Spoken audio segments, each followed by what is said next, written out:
नमस्कार दोस्तों, कैसे हो आप सब। स्वागत है आपका मेरे YouTube चैनल में। इस वीडियो में हम बात करेंगे किसान आंदोलन की।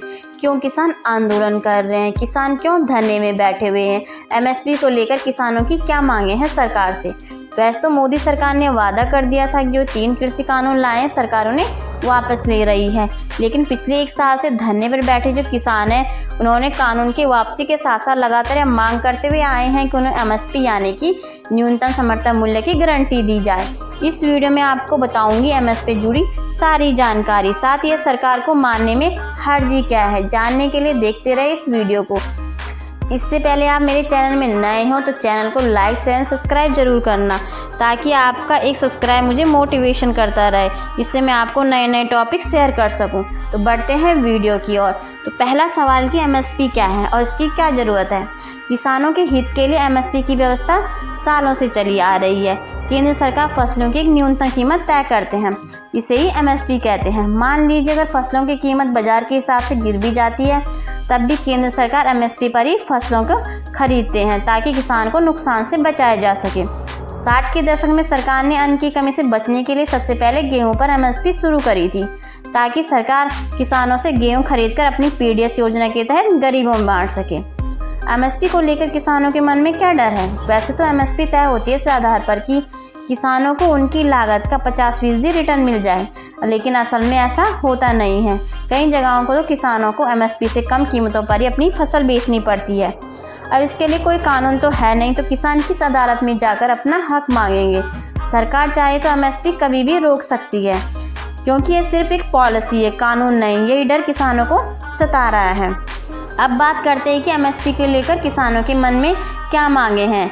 आंदोलन कर रहे किसानों की मांगे हैं कि सरकार MSP यानी कि न्यूनतम समर्थन मूल्य से कम कीमत पर फसल खरीद को अपराध घोषित करे और MSP पर सरकारी खरीद लागू करे। साथ ही जो दूसरी फसलें उनको भी MSP के दायरे में लाए जाए। हालांकि जो प्रधानमंत्री नरेंद्र मोदी है वो पहले ही कह चुके हैं कि MSP की व्यवस्था जारी रहेगी और सरकारी खरीद भी जारी रहेंगी, लेकिन जो किसान संगठन चाहता है उन्हें यह बात कानून में लिखित दी जाए, ताकि उन्हें भविष्य में किसी परेशानी का सामना न करना पड़े।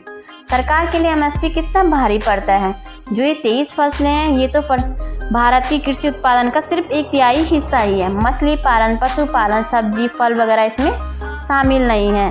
अगर इन 23 फसलों के आंकड़े देखे जाए तो साल 2019-20 में सभी को मिलाकर 10.78 लाख करोड़ के बराबर का उत्पादन हुआ है। लेकिन ये सारी फसलें बेचने के लिए नहीं होती, कुछ का इस्तेमाल किसानों के लिए भी होती है। बाजार में बेचने के लिए इन सब का उत्पाद भी अलग अलग होता है। जैसे कि 50% रागी का होगा तो 90% दालों का होगा और 75% गेहूं का होगा। तो अगर औसतन 75% भी मान लिए जाए तो 8 लाख करोड़ से कुछ ऊपर का उत्पादन होता है। तो सवाल यह है कि अगर सरकार को किसानों को MSP की गारंटी देनी भी है तो क्या इतना खर्च सरकार को खुद करना होगा। तो इसका जवाब है नहीं। इन 23 में से अगर गन्ने की फसल को निकाल दीजिए, क्योंकि उसका पैसा सरकार को नहीं देना पड़ता, वो शुगर मिल तय करती है। सरकार अपनी एजेंसियों के जरिए पहले से ही कुछ फसलों को खरीद लेती है, जिसकी कुल कीमत 2019-20 में 2.7 लाख करोड़ की थी। तो अब तक MSP का कितना लाभ किसानों को मिलता है। जैसे कि मैं पहले कह चुकी हूँ कि हर फसल पर केंद्र सरकार MSP नहीं देता, सिर्फ 23 फसलें ही हैं जिन पर MSP तय होती है। तो किन किन फसलों पर MSP मिलता है। इसमें से 7 अनाज वाली फसलें, धान, गेहूं, बाजरा, मक्का, ज्वार, रागी, जौ। 5 दालें, चना, अरहर, मूंग, उड़द, मसूर। 7 तेल की, मूंग, सोयाबीन, सरसों, सूरजमुखी, तिल, काला तिल, कुसुम। और 4 अन्य फसलें हैं, गन्ना, कपास, जूट, नारियल। इसमें से सिर्फ गन्ना ही है जिन पर कुछ हद तक कानूनी पाबंदी होती है, क्योंकि आवश्यक वस्तु अधिनियम के तहत एक आदेश के मुताबिक गन्ने पर उचित और लाभकारी मूल्य देना जरूरी होता है। तो अब बात करते हैं कि सरकार किस तरह से किसानों को MSP का लाभ दे सकती है। पहला है, सरकार अपनी प्राइवेट कंपनियों के लिए इसके लिए दबाव बना सकती है कि वे फसलों को MSP पर ही खरीदें, जैसा वह गन्ने के लिए करती है। दूसरा है, सरकार अपनी एजेंसी जैसे कि भारतीय खाद्य निगम, भारतीय कपास निगम के जरिए MSP पर किसानों से फसल खरीदे। तीसरा है, जितना घाटा हो सरकार किसानों को दे दे, ना तो वो खुद खरीदे और ना ही प्राइवेट कंपनियों पर ऐसा करने का दबाव बनाए, जैसे कि वो उस वक्त बाजार में जो कीमत होगी उन्हीं पर बेचे। उस पर किसानों को फसल बेचने दे और MSP और बाजार की कीमतों में जो अंतर रहता है वो सरकार को दे दे, जैसा कि किसान सम्मान निधि जैसी योजना चलाई जा रही है। तो सरकार MSP पर गारंटी लिखकर देने को तैयार क्यों नहीं है? जानकार कहते हैं अगर MSP पर खरीद का प्रावधान सरकार कानून में जोड़ भी दे तो आखिर कानून का पालन क्या कैसे जाएगा? MSP हमेशा एक फेयर एवरेज क्वालिटी के लिए होता है, यानी कि फसल जैसी होगी वैसी ही तय किया जाएगा, तो ही उनके लिए न्यूनतम समर्थन मूल्य दिया जाता है। लेकिन कोई फसल अगर गुणवत्ता के मानकों पर ठीक नहीं बैठती तो उनको तय करना मुश्किल होगा। अगर जो फसलें उन मानकों पर खरी नहीं उतरती तो उनका क्या होगा? ऐसी सूरत में अगर सरकार ने किसानों की मांग को अगर शामिल भी कर लेती है कानून में तो उनका अमल करना मुश्किल होगा।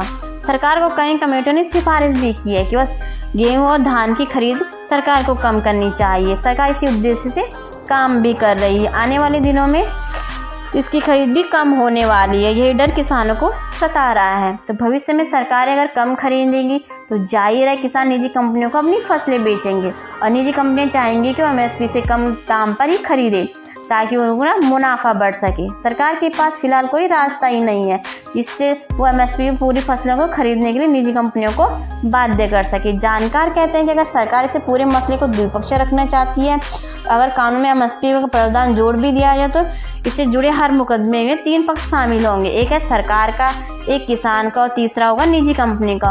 वह सरकार को दिक्कत होगी। तो देखते हैं MSP को लेकर किसान अब कब तक आंदोलन करते हैं, उनकी मांगों पर सरकार क्या निर्णय लेती है। जानने के लिए देखते रहना इस चैनल को, जो हर एक बात को आप तक शेयर करती रहेंगे।